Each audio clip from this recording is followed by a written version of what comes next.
bergerak serentak bersama Anies Baswedan. Ya, harapan dukung Pak Anies? Menang dong. Menang. Harus menang dan jadi presiden. Harus ada perubahan. Harus jadi presiden Pak Anies. Dahsyat Anies telah terbentuk di 32 dari 35 kabupaten atau kota se-Jawa Tengah. Relawan pendukung Anies Baswedan yang tergabung dalam Aliansi Nasional Indonesia Sejahtera atau ANIS tampaknya benar-benar membuktikan bahwa mantan Gubernur DKI Jakarta tersebut mendapat dukungan di semua daerah termasuk di wilayah-wilayah yang dianggap selama ini bukan menjadi basisnya, seperti Jawa Tengah. Karena simpul relawan Anies sudah menjangkau hampir semua daerah di provinsi tersebut. Dari 35 kabupaten atau kota di Jawa Tengah, tinggal 3 lagi yang sedang dalam proses pembentukan. Di Jawa Tengah sudah 32 kabupaten atau kota yang terbentuk kepengurusannya, masih ada 3 lagi dalam proses pembentukan.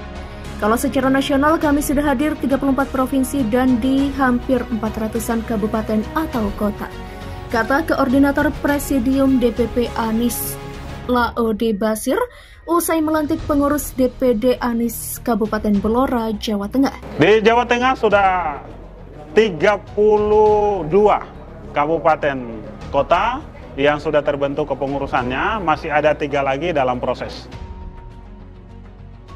Pelantikan dan pengukuhan relawan Anies. Lebih jauh, Laode Basir menerangkan mereka akan melantik dan mengukuhkan setelah kepengurusan relawan benar-benar lengkap terbentuk. Seperti yang ia lakukan terhadap Anies Kabupaten Blora.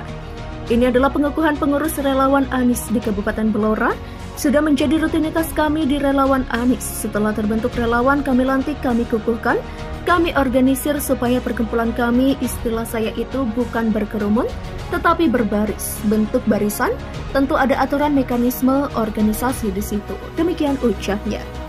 Berikutnya secara berjenjang, pengurusan tingkat DPD kabupaten atau kota akan membentuk simpul jaringan ke bawah, hingga nanti sampai terbentuk relawan yang akan mengawal tempat pemungutan suara atau TPS.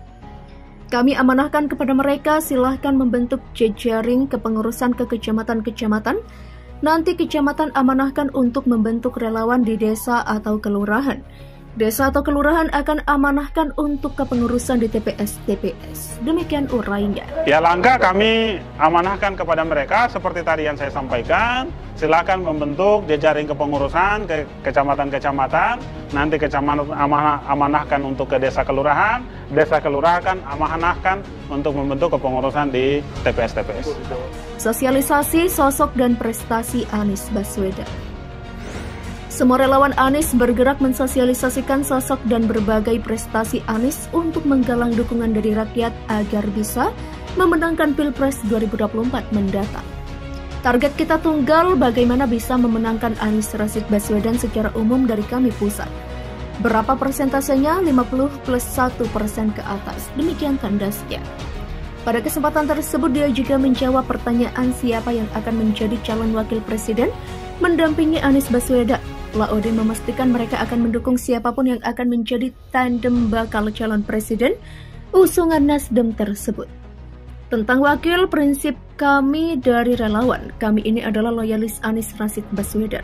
Apapun makanannya, minumnya teh manis, siapapun wakilnya yang penting presidennya Anies Baswedan. Demikian tegasnya. Diakuinya Anies baru diusung satu partai sehingga belum bisa diajukan sebagai capres. Namun dia Demokrat dan PKS saat ini sedang membangun komunikasi intensif untuk berkoalisi mengusung Anies. Kita berharap Demokrat dan PKS segera mendeklarasikan dukungan. Demikian tandasnya. Anies menerobos kandang banteng.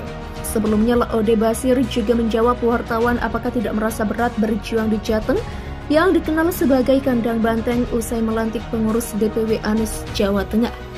Laode menegaskan semua daerah di Indonesia bisa digunakan untuk meraih suara bagi calon presiden atau calon anggota legislatif. Tidak ada istilah suatu daerah sebagai kandang seseorang atau partai tertentu. Bagi kami tidak ada kandang-kandangan, semua bisa dimasuki. Semua rakyat Indonesia punya hak yang sama untuk dipilih dan memilih. Tugas kami cuma mensosialisasikan dan menyampaikan kenapa memilih si A atau si B. Apa latar belakangnya, apa keunggulannya dibandingkan dengan calon lain. Demikian kata Laode.